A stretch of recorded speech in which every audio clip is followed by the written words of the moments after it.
इस वक्त एक बड़ी खबर सामने आ रही है। आपको बता दें, दाऊद इब्राहिम का भतीजा रिजवान गिरफ्तार किया गया। इंसदाद जबरी और वसूली सेल ने रिजवान को गिरफ्तार किया है। जबरी वसूली के केस में रिजवान को गिरफ्तार किया गया है। रिजवान दाऊद इब्राहिम के भाई इकबाल का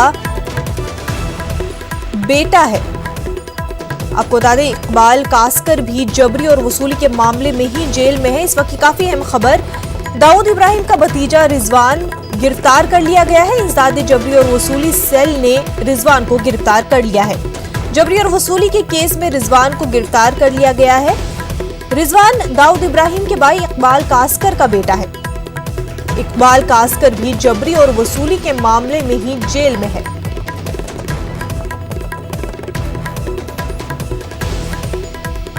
हमारे साथ हमारे नुमाइंदे अमित इस वक्त जुड़ चुके हैं। अमित, आपसे इस पूरे मामले को लेकर अपडेट चाहेंगे।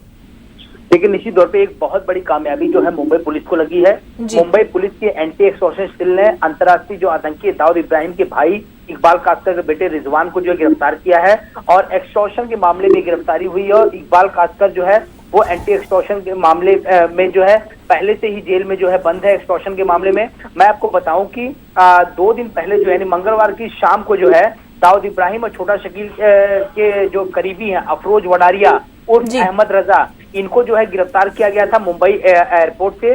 उसके बाद से जो है अहमद रजा से खुलासा हुआ पूछताछ में कि इकबाल के बेटे का नाम सामने आया और उसे भी जो है क्राइम ब्रांच ने जो है गिरफ्तार कर लिया है। कुछ देर में जो है वो क्राइम ब्रांच जो इस पूरे मामले में प्रेस कॉन्फ्रेंस लेगी। मैं आपको बताऊं कि मंगलवार को जो अफरोज को जो गिरफ्तार किया गया था वो जो है छोटा शकील का बेहद करीबी बताया जा रहा है और छोटा शकील के लिए जो हवाला का लेन देन का काम करता था और उसे गिरफ्तार करने के लिए पहले से लुकआउट सर्कुलर नोटिस जारी किया था। उसी नोटिस के आधार पर पुलिस ने गिरफ्तार किया था। और पुलिस अधिकारी ने ये भी बताया कि वो देश के बाहर था और उसे गिरफ्तार करने के लिए पहले जाल बिछाकर रखा गया था। और जैसे ही वो मुंबई पहुंचा हवाई अड्डे पर, पुलिस ने उसे जो है गिरफ्तार कर दिया। और एक और जानकारी मिल रही थी जो अफरोज के बारे में कि दाऊद इब्राहिम और छोटा शकील दोनों की सलाह पर जो है वो हवाला लेन देन को अंजाम देता था। और अधिकारियों ने यह भी बताया कि उसका संपर्क सीधे दाऊद इब्राहिम के बेहद करीबी जो है फहीम मचमच से था।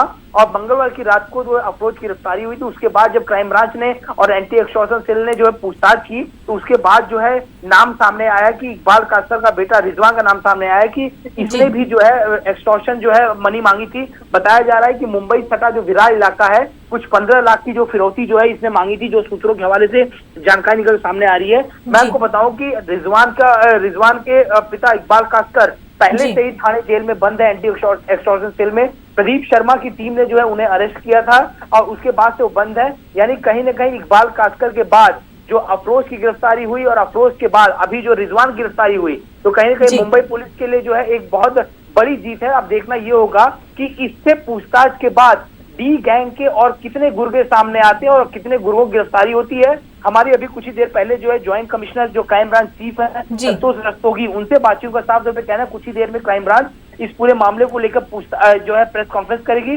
और भी खुलासे जो है क्राइम ब्रांच कर सकती है। बिल्कुल अमित, बेहद शुक्रिया आपका। नाजरीन, इस वक्त एक और बड़ी खबर कर्नाटक से।